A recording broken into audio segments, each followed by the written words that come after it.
Hello, and for those of you who don't know me, my name is Frances Zipp.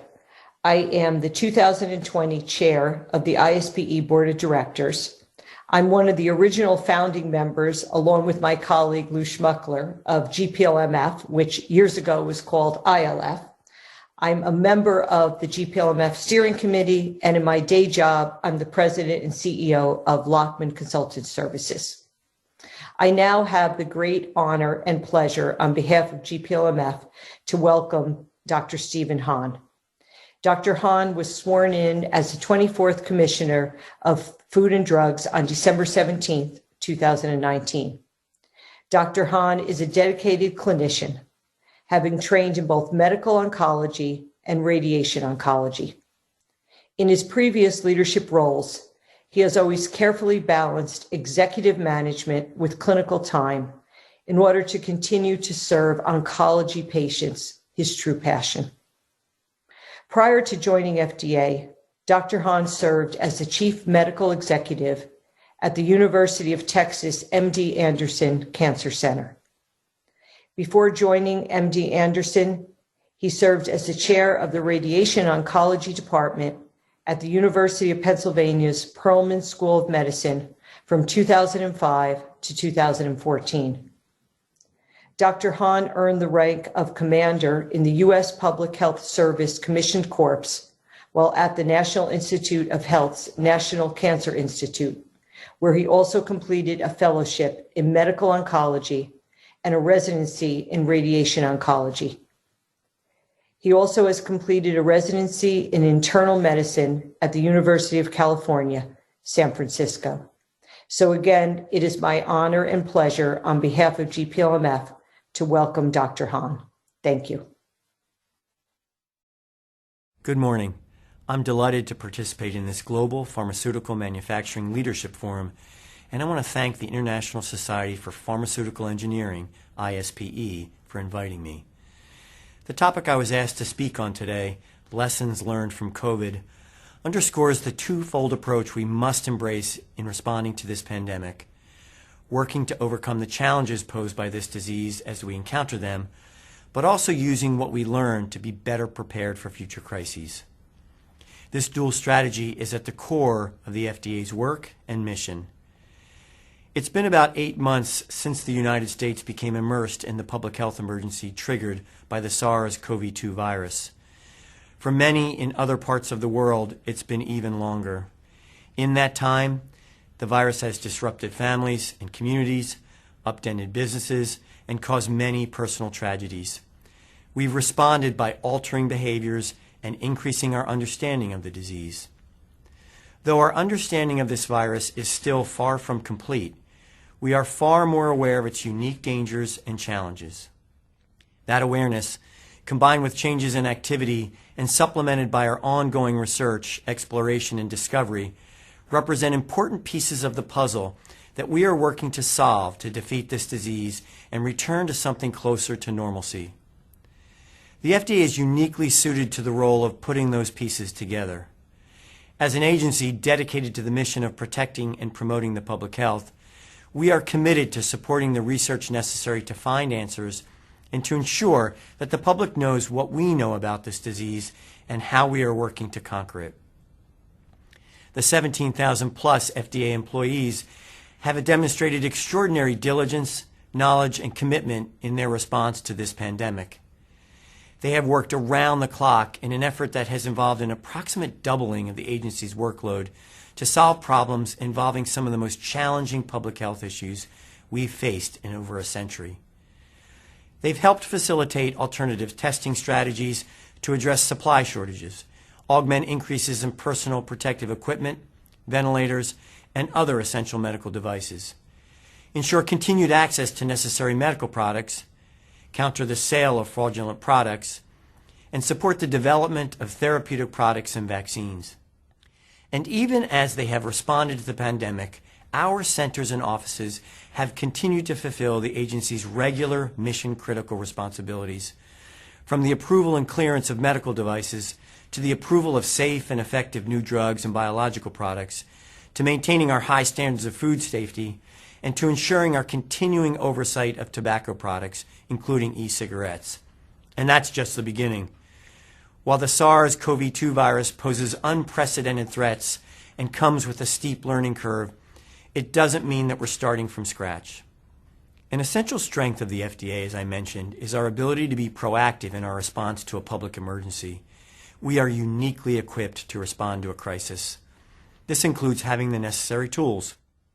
For example, after the terrorist attacks of 9/11, Congress created the Emergency Use Authorization to ensure that potentially life-saving medical products could be available to people in medical need before they had been fully studied to the same level as approved products. Since the start of this emergency, the FDA has responded to the unprecedented demand for diagnostic tests, PPE, and other medical products by authorizing more than 300 emergency use authorizations, otherwise referred to as EUAs, covering more than 600 products. To put this in context, that is more than 10 times the amount of EUAs issued for all previous public health emergencies. In short, the ability to respond to a public health emergency is part of the agency's DNA. Our experience includes strategies developed in response to urgent public health needs as wide-ranging as the Ebola virus, outbreaks from foodborne illnesses, and dangerously tainted medical products. And our response is informed by our research, investigation and enforcement mechanisms, strengthening our rulemaking apparatus, and by the application of hard science and rigorous data. From early on in this crisis, we've looked to apply lessons learned from these and other experiences, while also considering how we can further adjust what we are learning now to make us stronger and better equipped to fulfill our responsibilities to the American people. One way we've sought to support this effort is with the COVID-19 Pandemic Recovery and Preparedness Plan. We call it PREP, which was launched in June and focuses on identifying avenues for improvement by coordinating scientific leadership, agency operations, communications, and programming across the agency for all regulated products. Examples can be seen across the FDA's operations. For example, we've developed new means of coordination to move new treatments to patients as quickly as possible. Our Center for Drug Evaluation Research, CDER, and our Center for Biologics Evaluation and Research, CBER, initiated the Coronavirus Treatment Acceleration Program, CTAP, a special emergency program that accomplishes this goal while at the same time ensuring that the new treatments are helpful, not harmful. When CTAP was launched earlier this year, 72 clinical trials of potential therapies for COVID-19 were underway with FDA oversight. As of September 30, 2020, more than 500 drug development programs are in planning stages. More than 350 clinical trials have been reviewed to determine that an investigational new drug is safe to proceed. And 5 COVID-19 drugs are authorized for emergency use. We've also streamlined many of our processes to make it easier for developers and scientists to send inquiries and requests. And we are constantly examining these operations to make the FDA more efficient in carrying out our regulatory responsibilities. We also have speeded up the availability of guidance documents for industry. To date, the FDA has issued more than 60 COVID-19 related guidance documents and revised many others to provide greater clarity, transparency, and regulatory flexibility on a wide variety of products, from diagnostics to the conduct of clinical trials. We've accelerated the need for investing in advanced manufacturing to increase access to critical medical products, lowering production costs, and decreasing the risk of supply disruption. Modernizing technologies is also crucial to all hazards preparedness. It provides a more flexible and agile manufacturing capability in the United States in response to emerging infectious diseases and disease outbreaks.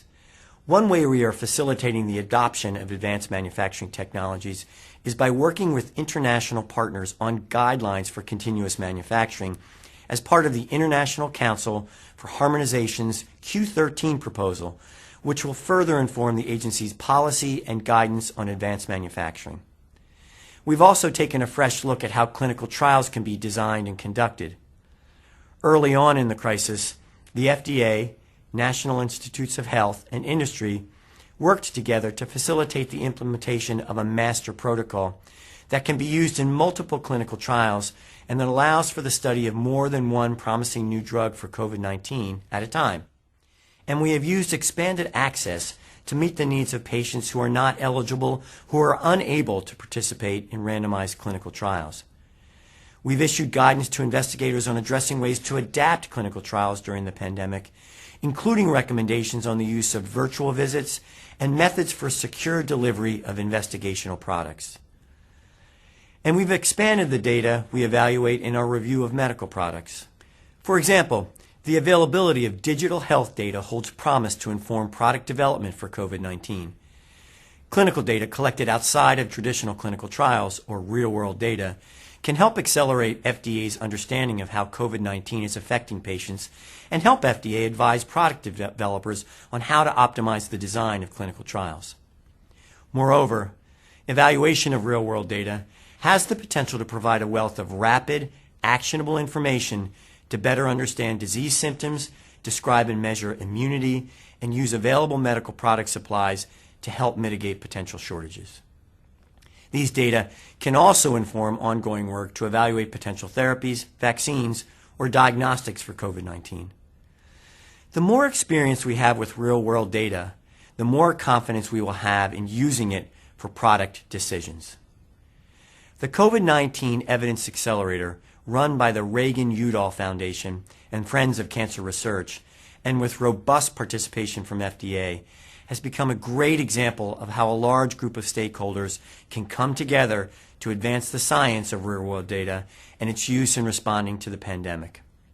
We're also adapting and constantly evaluating ways to optimize the agency's inspection program, including studying how we might incorporate new technologies and tools to support our inspections. As you know, in March, the FDA postponed on-site domestic and foreign routine surveillance inspections due to concerns around the pandemic, although FDA investigators have continued to conduct mission-critical inspections both domestically and abroad, along with other activities to ensure FDA-regulated industries are meeting applicable FDA requirements. In July, we resumed prioritized domestic surveillance inspections. During this interim period, for manufacturing facilities, FDA is expanding the use of other tools and approaches, when possible, that have proven effective to help ensure the quality of drug products imported into the United States. These may include physical examinations of products arriving at U.S. borders, or product sampling and testing before release into commerce, reviewing the compliance history of facilities, and using information shared by trusted foreign regulatory partners through mutual recognition and confidentiality agreements. The FDA also continues to work with the U.S. Customs and Border Protection to target FDA-regulated products intended for importation into the United States that violate applicable legal requirements. The FDA has the ability, through its predictive risk-based evaluation for dynamic import compliance targeting, we call it PREDICT, import screening tool, to focus its examinations and sample collections based on heightened concerns of specific products being entered into U.S. commerce. The PREDICT screening has continued to adjust product risk scores as necessary throughout the COVID-19 outbreak. One final area I want to mention is our work to prevent the distribution of fraudulent products. It's not uncommon to see a new disease accompanied by efforts to exploit consumers through the sale of unproven medical products, often employing fraudulent claims. That certainly was the case with COVID-19. Once it reached the U.S., the FDA received complaints from U.S. consumers about unproven cures, illegitimate test kits, and substandard or counterfeit respirators being offered for sale on the Internet, and the agency identified thousands of new high-risk Internet domain names that were registered in early 2020. To proactively identify and neutralize these threats to consumers, the FDA launched Operation Quack Hack in March 2020 to leverage agency expertise and advanced analytics to protect consumers from fraudulent FDA-regulated products during the COVID-19 pandemic. To date, the FDA has identified more than 1,100 fraudulent and unproven medical products related to COVID-19. The Operation Quack Hack team has reviewed thousands of websites, social media posts, and online marketplace listings, resulting in over 110 warning letters to sellers, more than 220 reports sent to online marketplaces, and more than 270 abuse complaints sent to domain registrars.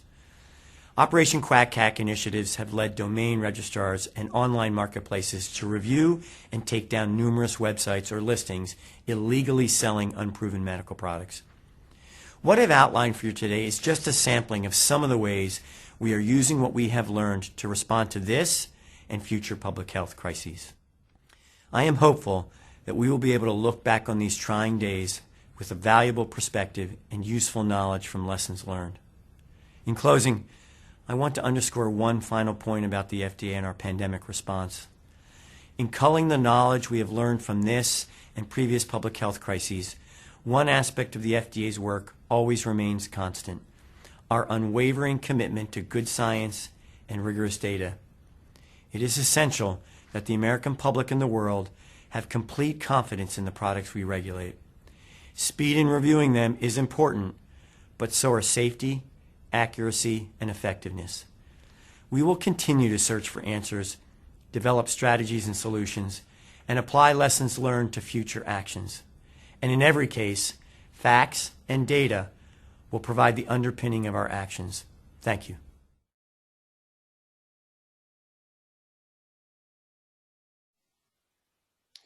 Thank you, Dr. Hahn. On behalf of our entire industry, represented by so many members here on GPLMF, I want to thank you for your sharing your thoughts with us and for your overall contributions to this most important task. Thank you again, Dr. Hahn.